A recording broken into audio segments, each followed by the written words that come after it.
ఇరు తెలుగు రాష్ట్రాల్లోనూ రబీ వరి నాట్లను జనవరి 30 లోపు పూర్తి చేసుకోవాల్సి ఉంటుంది. నార్లు పోసుకోవడం డిసెంబర్ 30 లోపు ముగించాలి. ప్రస్తుతం రైతులంతా నారు పోసుకునే పనిలో నిమగ్నమై ఉండగా ఇప్పుడిప్పుడే తెలంగాణలోని ఖమ్మం, నల్గొండ జిల్లాల్లో నాట్లు వేయడం ఆరంభించారు. తెలంగాణలో చలి అధికంగా ఉండడం వల్ల వేసిన నాటు ఎదగకపోవడం, ఎర్రబారడం, కొన్ని చోట్ల చనిపోవడం వంటి సమస్యలు ఎదురవుతుంటాయి. దీంతో పైపాటు ఎరువులు అధికంగా వేస్తూ ఉంటారు. ఇలాంటి సమస్యలు ఎదురు కాకుండా ఉండాలంటే సరైన సాంద్రత పాటించడం, సరైన మోతాదులో సరైన దశలో అడుగుమందులు, పైపాటు ఎరువులు వేసుకోవడంతో పాటు నాటు కుదురుకునేంత వరకు నీటి యాజమాన్యం సక్రమంగా పాటించాలంటూ యాసంగి వరినాట్ల విషయంలో రైతులకు సూచనలిస్తున్నారు ప్రొఫెసర్ జయశంకర్ తెలంగాణ రాష్ట్ర వ్యవసాయ విశ్వవిద్యాలయం రాజేంద్రనగర్లోని వరి పరిశోధన స్థానం ప్రధాన శాస్త్రవేత్త మరియు అధిపతి డాక్టర్ సిహెచ్ దామోదర్ రాజు. తెలంగాణ రాష్ట్రంలో వేసంగిలో డిసెంబర్ నెల మొదలుకొని జనవరి ఆఖరి వరకు కూడా ఈ నాట్ల ప్రక్రియ కొనసాగుతూ ఉంటుందన్నమాట. అయితే నాట్లు వేసేటప్పుడు అతి ముఖ్యమైన విషయం ఏంటంటే ఒక కుదురుకు ఎన్ని మొక్కలు వేయాలి, తర్వాత ఎన్ని కుదుర్లు వేయాలి, ఎంత దూరంలో వేయాలి, ఎంత లోతులో వేయాలి, ఇవి చాలా ముఖ్యమైన అంశాలు అన్నమాట. అయితే ఈ ఎన్ని మొక్కలు వేయాలి అంటే ఎంత దూరంలో వేయాలన్న దానికి కాల పరిమితితో మనకు లింక్ ఉంటుందన్నమాట. ఉదాహరణకు మీరు స్వల్పకాల రకాలు 4 నెలల పంటలు తీసుకున్నట్లయితే దాంట్లో నెల రోజులు నార్మడి ఉంటుంది, నెల రోజులు పిలకలు వేసి నుంచి చిరుపొట్ట వరకు నెల రోజులు ఉంటుంది, చిరుపొట్ట నుంచి కోత వరకు 2 నెలలు, మొత్తము 4 నెలల్లో నెల రోజులు నార్మడి అయితే, అదే మధ్యకాలిక రకాలలో నెల రోజులు నార్మడి ఉంటే 45 రోజులు ఈ పిలకలు వేసే దుబ్బు వేసే దశ ఉంటుంది అనమాట.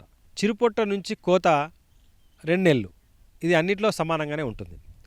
దీర్ఘకాలిక రకాల్లో కూడా నెల రోజులు నార్మడి అయితే నాటు వేసేటప్పటి నుండి చిరుపొట్ట దశ 2 నెలలు ఉంటుందన్నమాట. తర్వాత చిరుపొట్ట నుంచి కోత 2 నెలలు. సో మీరు ఏ కాల పరిమితి తీసుకున్నా పిలకలు వేసి ఈ దుబ్బు చేసే దశనే మారుతుందన్నమాట.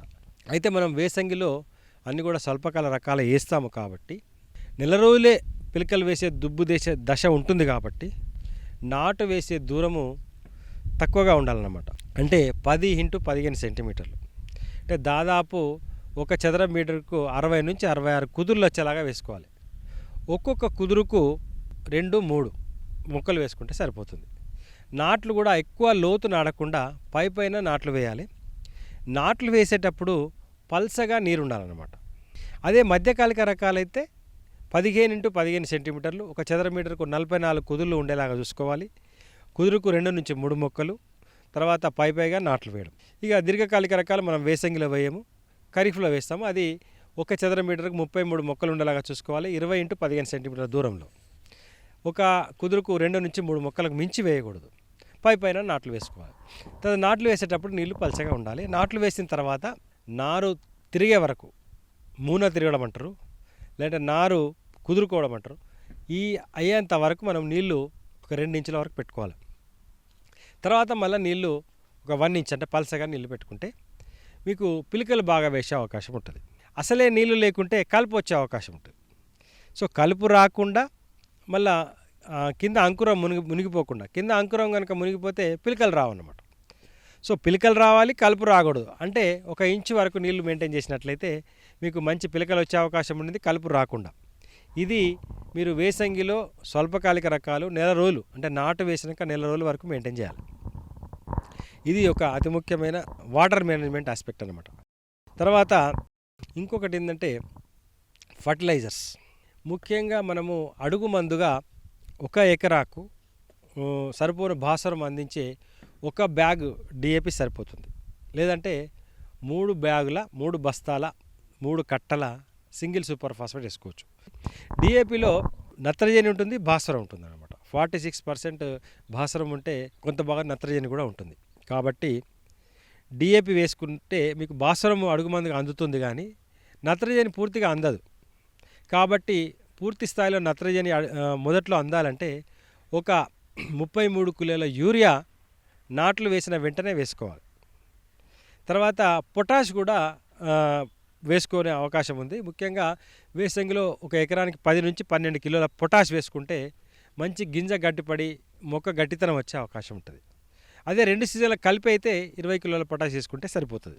తర్వాత ఏసంగిలో జింకు లోపము ఎక్కువ వచ్చే అవకాశం ఉంటుంది. ఎందుకంటే మీకు ఈ చలి ప్రభావం వల్ల పోషకాలను సరిగా తీసుకోలేదన్నమాట. సూక్ష్మ పోషకాలు కానీ ఇవి కానీ తీసుకోక ఎర్రబడిపోతూ ఉంటుంది. సో దీని కొరకు గాను మీరు ఒక ఎకరానికి ఒక సీజన్కి అయితే 10 కిలోల జింకు, 2 సీజన్లకు కలిపేసుకున్నట్లయితే 20 కిలోల జింకు అడుగు మందుగా వేసుకోవాలి. ఇంకొకటి రైతులు గమనించాల్సిన ముఖ్యమైన విషయం ఏంటంటే, మనకు ఉష్ణోగ్రతలు ఎప్పటి నుంచి పెరుగుతాయంటే ఉత్తరాయణం స్టార్ట్ అయినప్పటి నుంచి. ఎప్పుడు స్టార్ట్ అవుతుంది? సంక్రాంతి నుంచి మీకు క్రమంగా ఉష్ణోగ్రతలు పెరుగుతాయి. సో సంక్రాంతి వరకు ఉష్ణోగ్రతలు తక్కువగా ఉంటాయి కాబట్టి సహజంగానే వరి పెరుగుదల తక్కువగా ఉంటుంది. అప్పుడప్పుడు ఎర్రబడిపోవడము, చలి చౌడు ఉండడం వల్ల అక్కడక్కడ కొసలు ఎర్రబడము, మధ్యలో ఆకులు ఎర్రబడడం అని జరుగుతూ ఉంటాయి. దానికి రైతులు ఆందోళన చెందాల్సిన అవసరం లేదు. ఎందుకంటే అది టెంపరీ మాత్రమే. ఉష్ణోగ్రతలు తగ్గినప్పుడు అలా అవుతుంది, మళ్ళీ పెరిగినప్పుడు మామూలుగా అవుతుంది. నీళ్లు మాత్రము చౌడున్న ప్రాంతాల్లో తప్పనిసరిగా నీళ్లు నిల్వ ఉంచాలి. చౌడున్న ప్రాంతాల్లో నీళ్లు తీసివేస్తే ఈ ఉప్పు శాతం పెరిగి మొక్కలు చనిపోయే అవకాశం ఉంటుంది చలికాలంలో. అదే చౌడు లేని వాళ్ళు నీళ్లు తీస్తూ పెడుతూ ఉండాలి. మళ్ళీ అంటే పెట్టిన నీళ్లు అందులో ఇనికిన తర్వాత మళ్ళీ వెంటనే ఫ్రెష్ నీళ్ళు పెట్టాలి.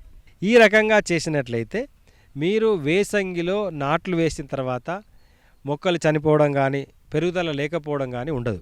కానీ ఒకటి గమనించాల్సిన విషయం ఏంటంటే, సహజంగానే సంక్రాంతి వరకు పెరుగుదల చాలా స్లోగా ఉంటుంది. సంక్రాంతి తర్వాత ఆటోమేటిక్గా మీకు వరి పెరుగుదల పుంజుకుంటుంది, పచ్చగా అయి బాగా ఫాస్ట్గా పెరుగుతుంది. దీన్ని దృష్టిలో పెట్టుకొని ప్రైవేట్ కంపెనీలు ఇదే వేయండి అదే వేయండి అని చాలామంది ప్రచారం చేస్తూ ఉంటారు. అది మీరు ఏదో గుళికలు వేయడం వల్లనో, గంట గుళికలు వేయడం వల్లనో, ఏదో మందులు వేయడం వల్లనో కాదు, ఉష్ణోగ్రత పెరగడం వల్ల. అది గమనించాలి రైతులు. అంటే యూరియా మేనేజ్మెంట్ కరెక్ట్గా చేసుకున్నట్లయితే సంక్రాంతి తర్వాత ఉష్ణోగ్రతలు పెరుగుతాయి కాబట్టి ఆటోమేటిక్గా మీకు పొలము బాగా అవుతుందన్నమాట. ఇది రైతులు గమనించాల్సిన అతి ముఖ్యమైన విషయం. ఈ ప్రధాన పొలం తయారైన తర్వాత ఏ ఎరువు ఎప్పుడు వేయాలనేది రైతులకు సందేహంగా ఉంటుంది. ముఖ్యంగా డిఏపి అడుగు మందుగా వేయాలి. అడుగు మందుగా అంటే ఆఖరు దమ్ములో వేయాలి. అంటే ఆఖరిసారి మీరు ఏదైతే జంబు కానీ లెవెలర్ కానీ గొర్రు కొడతారు కదా, గొర్రు కొట్టే ముందు డిఏపి వేసుకోవాలి. అప్పుడే పొటాష్ వేసుకోవాలి. ఎందుకంటే ఇవి రూట్స్కి అందాలంట, రూట్ జోన్లో వాడాలి. అందుకని మనం ఏం చేస్తాం, ఒకసారి వేసి గొర్రు కొడితే అవి రూట్ జోన్లోకి వెళ్ళిపోతాయి. యూరియా మాత్రం కరిగిపోతుంది, తర్వాత నీళ్ళలో కరిగి కిందికి వెళ్ళిపోతుంది, తర్వాత బాగా ఎండ ఉంటే ఆవిరైపోతుంది. కాబట్టి యూరియాని మాత్రము మీరు నాట్లు వేసినాక పలసగా నీళ్లు పెట్టి వేసుకోవాలి. నాట్లు వేసిన తెల్లారు కానీ ఆ నాట్లు వేసే రోజు కానీ. ఇది ఆ ఫర్టిలైజర్ లక్షణాన్ని బట్టి మీరు వేయాలన్నమాట. ఫర్టిలైజర్ లక్షణం ఏంటంటే డిఏపి ఎక్కడేస్తే అక్కడే ఉంటుంది, పొటాష్ కొంచెం అటు ఇటుగా కదులుతుంది, యూరియా మాత్రం ఎక్కడేసినా అది కిందికి వెళ్ళిపోతుంది. దీన్ని దృష్టిలో పెట్టుకొని ఈ 3 రకాల ఎరువులు మీరు వాడాలి. జింకు కూడా అడుగు మందుగానే వేయాలి. ఎందుకంటే జింకు కూడా రూట్ జోన్లో వేయాలి. జింకు ఎక్కడేస్తే అక్కడే ఉంటుంది. జింకుకు డిఏపికి పడది కాబట్టి జింకు వేరుగా వేయాలి, డిఏపి వేరుగా వేయాలి. అది కూడా మీకు రూట్ జోన్లో పడేలాగా రెండోసారి దమ్ము చేసేటప్పుడు, లేకుంటే రెండోసారి గొర్రు కొట్టేటప్పుడు, మీరు మొదటిసారి గొర్రు కొట్టేటప్పుడు జింకు వేసుకోవాలి. తర్వాత డిఏపి, తర్వాత పొటాష్, ఆఖరిగా యూరియా వేసుకోవాలి. ఇది పద్ధతి అన్నమాట. ఎప్పుడైనా యూరియా బురద పదంలో వేయాలి, లేదంటే పల్సగా నీళ్ళు అంటే ఉండి లేనట్లుగా నీళ్ళు నుంచి యూరియా వేయాలి. ఎక్కువ నీళ్ళు నుంచి యూరియా వేస్తే ఏమవుతుందంటే ఆ యూరియా అంతా నీళ్ళలో కరుగుతుంది, నీళ్ళు కిందికి ఇరికినప్పుడు దాంతోపాటు కిందికి వెళ్ళిపోతుంది. కాబట్టి బురద పదంలోనే మనము ఈ యూరియా వేసుకోవాలి. అయితే పొటాష్కు కొంత నీళ్ళలో కదిలే లక్షణం ఉంది కాబట్టి పొటాష్ను ఒకేసారి అడుగు మందుగా వేయొచ్చు. ముఖ్యంగా బరువు నేలల్లో మనం ఏం చెప్తామంటే, బాగా బరువు నేలల్లో ఒకేసారి వేయమని చెప్తాము. తేలిక నేలలు అయితే కనుక పొటాష్ను 2 దఫాలుగా వేసుకోవాలి. అంటే డిఏపితో పాటు ఒకసారి, 3వ దఫా యూరియా వేసేటప్పుడు ఒకసారి. అప్పుడు ఒక 12 కిలోలు, ఇప్పుడు ఒక 12 కిలోలు వేసుకుంటే సరిపోతుంది. అదే యూరియాను మనం ఏమంటున్నాము, 2 బస్తాల యూరియాను 3 భాగాలు చేసి వేయాలి ఏసంగిలో.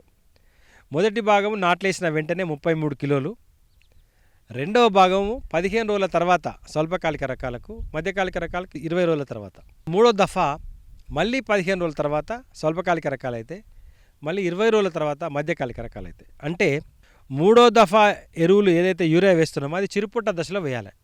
చిరుపుట్ట దశ వరకు మీకు మొత్తం ఎరువుల వేయడం అనేది అయిపోవాలి. చిరుపుట్ట దశ దాటిన తర్వాత మీరు యూరియా వేస్తే అది మొక్క పెరగడానికి ఉపయోగపడుతుంది, కానీ లోపల గొలుసు పెరగడానికి ఉపయోగపడదు.